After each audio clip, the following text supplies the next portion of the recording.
Hey everyone, welcome back to the channel. Today's video is about something a little different. Something I didn't plan. I didn't follow some popular reading challenge. I just started reading the oldest book on my list and never stopped. And along the way I discovered that I absolutely love reading my TBR in publication order. So let me tell you how it started and why I stuck with it. So when I got more serious about reading, especially science fiction and fantasy, I made a giant list of books I wanted to get through. You know, the big names, the classics, and some lesser known titles that people kept recommending me on BookTube. And at some point I realized I'll need some structure or I'll never get through all of this. And so I just did the simplest thing. I sorted the list by publication date. I started reading from the top. The oldest book first, and at first it was just practical. But then something surprising happened.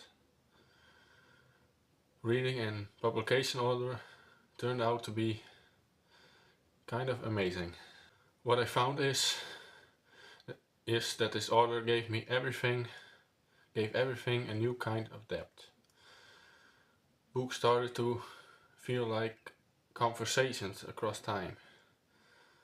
I'd read authors' big ideas in the 1950s and see how someone in the 60s or 70s reacted to it. Sometimes building on it, sometimes completely flipping it. You start to notice how genres evolve. You spot trends before they became tropes, and you can appreciate how daring or original something really was at the time it came out. I wasn't just reading books, I was reading a timeline. And now my list is basically a huge timeline. Every time I want to hear about a book I want to read, I just find its publication year and slot it in. That means I'm always reading one book at a time, slowly working my way forward through history. Right now, for example, I'm somewhere in the 1980s, which is a wild decade for sci-fi and fantasy. A lot of experimentation and cynicism and just weirdness. I don't really skip around, no jumping to hot new releases, no mood reading, I just follow the path. One book leads to the next. There are a few big reasons why the system works for me. The first one, no decision fatigue. I always know what to read next. Less hype stress. I'm never chasing trends or feeling like I need to keep up. Historical context. I get to see how stories reflect their time. Cold War fears, post-Vietnam cynicism and Y2K paranoia. It's all there in the fiction.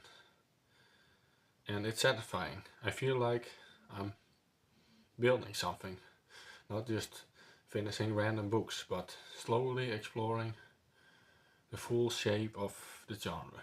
And honestly, it's kind of thrilling to hit a big turning point in genre history and know what came before. Now, it's not perfect. Sometimes I hit a stretch of books that feel slow or outdated. I just really want to read something modern, and I don't always let myself. And some books are hard to track down if they're out of print. But I've learned to enjoy the process. I found gems I never would have picked up otherwise. Books that aren't hyped anymore, but still have so much to offer. I feel like it's made me a more patient and thoughtful reader. Because I read this way, you're not going to see a lot of older books on this channel. My reviews aren't about what's trending right now, they're about what's next for me. Sometimes that's a famous classic, sometimes it's a forgotten curiosity. But it's always part of the bigger picture. If you're into watching someone slowly read through the timeline of sci-fi and fantasy, this might be the place for you. If any of this sounds interesting, you could try it for yourself. Just sort your TBR by year. Start with the oldest and see what happens. You don't have to be strict about it. Maybe try it for one author, one genre or one decade. You might be surprised how different books feel when you read them in context.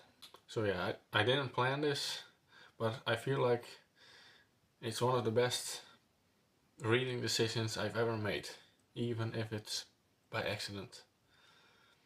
Let me know in the comments how you choose what to read next. Do you mood read? Do you follow a system? Have you ever tried reading in publication order? I'll see you in the comments. Thanks for watching, and I'll see you in the next video.